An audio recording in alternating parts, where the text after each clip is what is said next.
Alors, on ne parle plus des voies de chemin de fer, nous. On a décidé de parler du fleuve ferroviaire. C'est-à-dire qu'on considère que l'infrastructure n'est plus un mal nécessaire. Il faut trouver les moyens de l'intégrer en ville et de le regarder positivement. Si vous regardez les ponts, les gens se situent toujours au-dessus des ponts et regardent les voies de chemin de fer. Dans la ville, il y a des bruits. On entend les enfants qui crient et ça ne nous déplaît pas.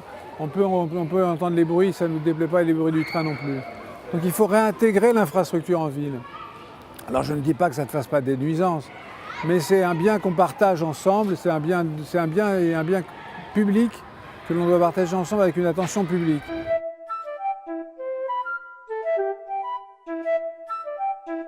Le bruit des enfants, le bruit des chemins de fer, ce n'est pas pareil, mais c'est relatif à l'idée que la ville est dans des rythmes différents. Et là, on a regardé ça avec l'attention du lien, mais aussi avec l'attention du lieu.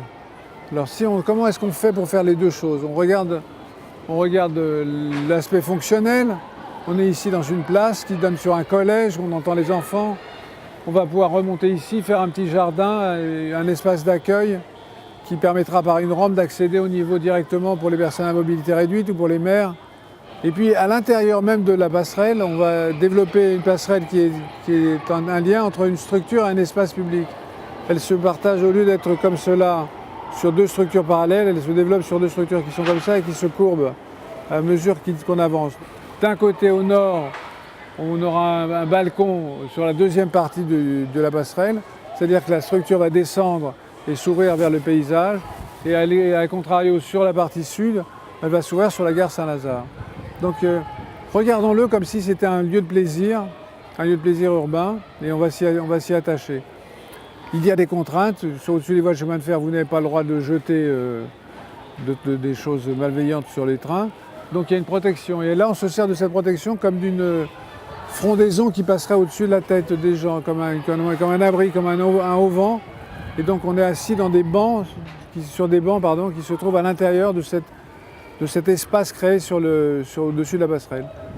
Donc c'est dans la continuité du traitement public entre cette partie de la ZAC et la partie plus jardinée, je dirais, du jardin qui se trouve de l'autre côté de Batignolles. C'est entre ville et nature, entre un espace assez construit, dur de l'espace ferroviaire, et un espace plus tendre qui est l'espace du jardin. Donc on est entre ces deux univers.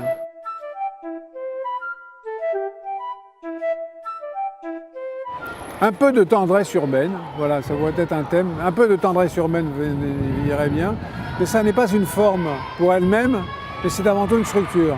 Alors, comme je suis à la fois ingénieur et architecte, on a pu inventer une structure qui est une structure de franchissement par une poutre qu'on appelle une poutre Virindel. Elle a pour particularité de ne pas avoir de treillis. C'est une poutre faite par des cadres. Ces cadres correspondent aussi aux lieux dans lesquels les gens vont se tenir et dans lesquels ils vont regarder. Et donc on a repris ce rythme-là et donc on a inventé une structure particulière qui permet de ne pas avoir ces diagonales qui obèrent la relation avec le paysage. Donc c'est cette rencontre-là du lieu, de l'espace public et de la structure raisonnée qui nous permettent d'inventer ce projet. C'est des grandes portées, ça fait 130 mètres. Il y a des raisons qui portent tout ça, on ne peut pas faire n'importe quoi. Et c'est bien qu'on ne puisse pas faire n'importe quoi. Donc nous, on a la chance de pouvoir raisonner la forme, mais de l'accompagner d'une certaine tendresse, de réinterpréter le schéma statique pour en faire davantage.